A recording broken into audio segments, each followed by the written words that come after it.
At first glance, this looks like a routine courtroom hearing.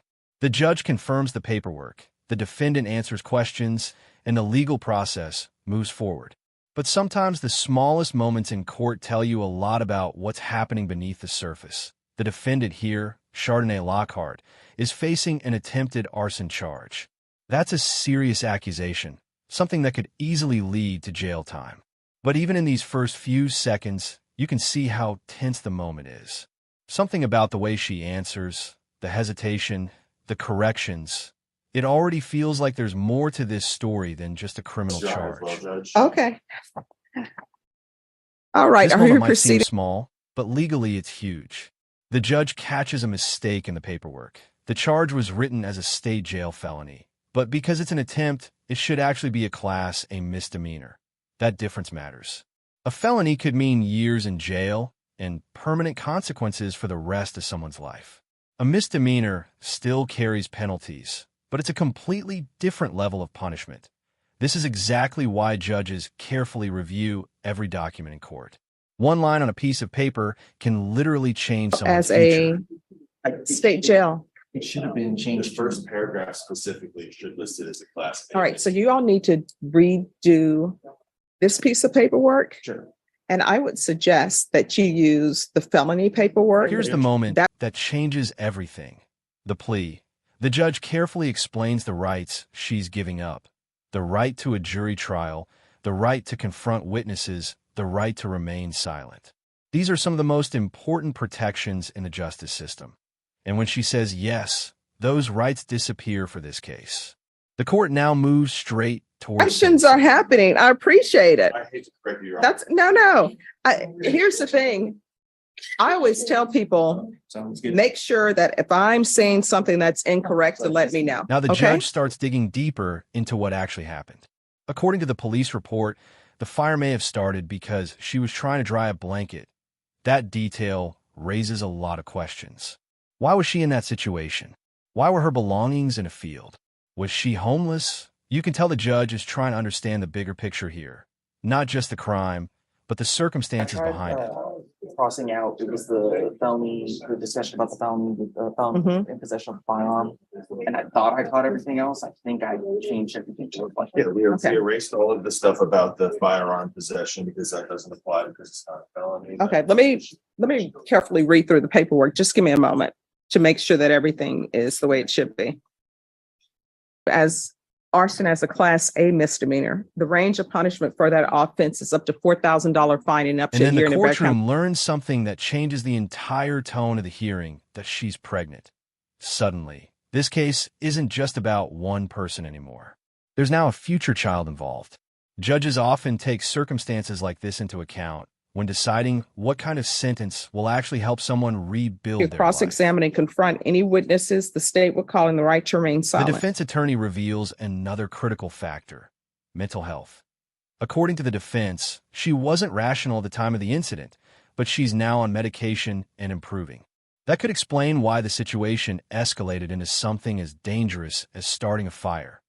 Mental health issues show up in courtrooms far more often than people realize, and cases like this show how complicated justice can become. Yes, Your Honor. Where? 738 North. No. I'm sorry. Don't say the address. Oh, But who will you be living with? I apologize. It's a property my father had bought. Sorry, what? I'll be living by myself. Well, whose property is it? My father. Why were you not living with your father before? During this incident? No, it's because I'm 30 years old. Well, no, here's the thing. I'm reading this and it appears, rightly or wrongly, the way I'm reading it, it appears that you were homeless.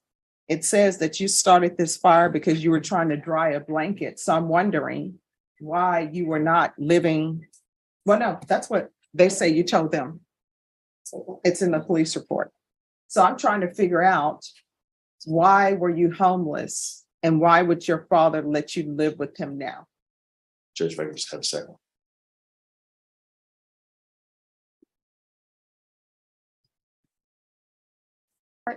You need to be honest with me because I'm trying to figure out your conditions. And let me just tell you, one or two things are going to end up happening. If I don't believe you're going to be honest with me, This is gonna be set for a PSI. You're gonna be sent back to Bear County Jail. They're gonna do a PSI report, and I'll get it when I get it, which will probably be within 8 weeks. So you need to answer my questions, and you need to answer my questions honestly. Now, in this police report, basically it's implying that you were homeless because it said there were clothing and other items, and that you lit this fire because you told them you were trying to dry your blanket. So this is what you stipulated to. I didn't force anybody to stipulate to it. That's what's in the police report. So why were you homeless if now you can live with your father? I wasn't at home, but I was not homeless. So why were you living in this field or wherever it was with your items? I have no idea. I don't know how to answer that. All right, so why is she wearing yellow today? I'm pregnant, Okay, I just wanted to hear it. And how far along? like 21, 22 weeks now. Judge, I didn't mean to be presumptuous, but I have been in this court once or twice before. I did tell her she was going to be taking a parenting class, which was theoretically outside of it, but she understands she's going to take the parenting class going forward. Because that's going to be her. All right, and is she on medications at the jail? Yes, Judge. She was not on her medication at the time. Now she is on her medication. She's frankly alive. She's definitely competent at this point in time.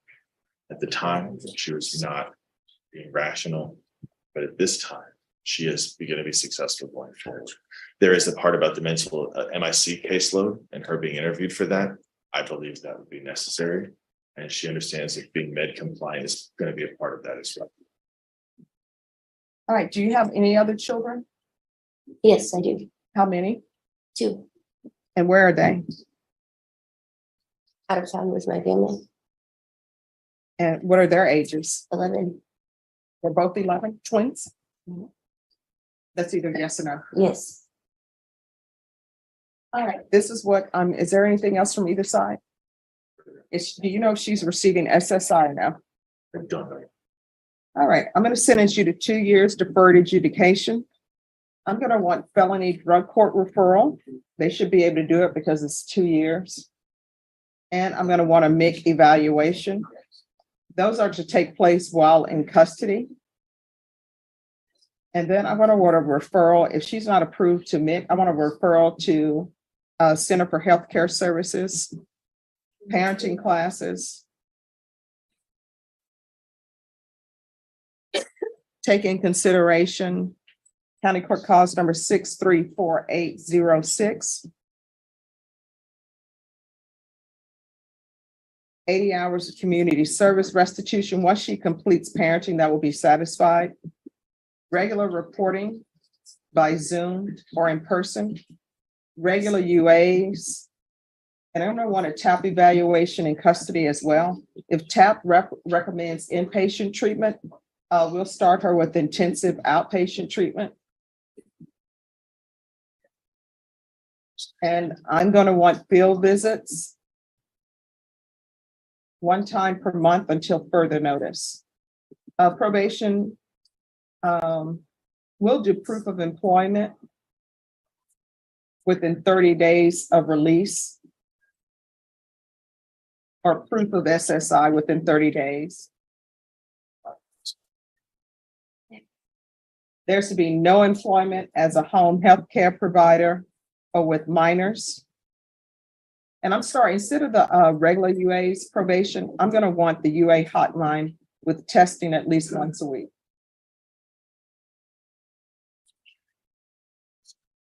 Probation, is there anything else she needs? No, Your Honor.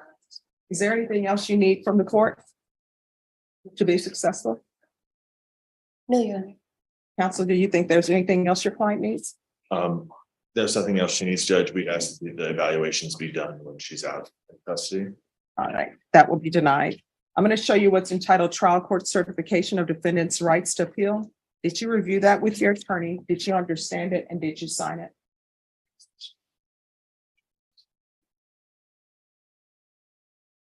Yes, yes, All Your right, Honor. because this is a plea bargain agreement, because I followed your plea bargain agreement, and because you waived your right to appeal, you do not have the court's permission to appeal. Do you understand?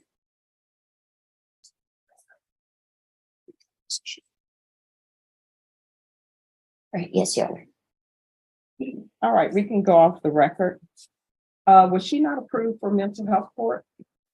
Honestly, can't tell you off the top of my head, Judge. Since she's been in custody this time, Mhm. we've conferred with the DA, and this was the attempt. She's got quite a bit of time, so this is our agreement that we reached. All right. She was approved. I know that she's being evaluated for mental at the MIC caseload, Mhm. being that it's a misdemeanor, but mental health court, I don't think that was approached because it wasn't an option to be a misdemeanor until we talked about the last week. All right, probation, can you also do a referral to the mental health court? And see if they'll accept her. My understanding, mental health court, it's sort of like PTD.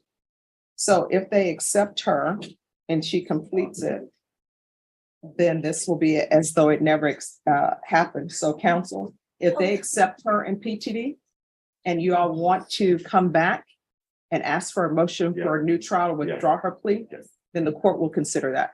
That's what I was thinking ahead, Judge. That's why my brain was going like, I don't know if it looked like I was rolling my eyes. Does that mean that she wants? Yes.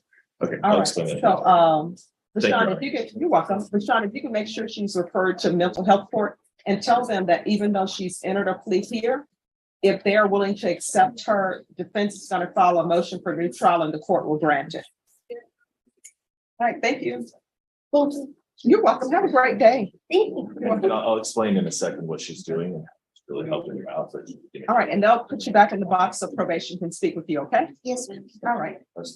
Thank you. Instead of immediate jail time, the judge chooses deferred adjudication, essentially a second chance, but with strict conditions. There are parenting classes, community service, mental health evaluations, drug testing, employment requirements, and regular monitoring.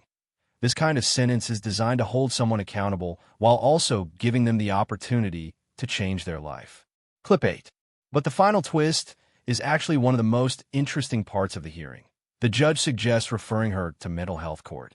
If she's accepted and successfully completes the program, the case could eventually be treated as if it never happened. That shows something important about the justice system. Sometimes the goal isn't just punishment, it's rehabilitation. Whether she takes that opportunity and turns things around, that part of the story will depend entirely on her.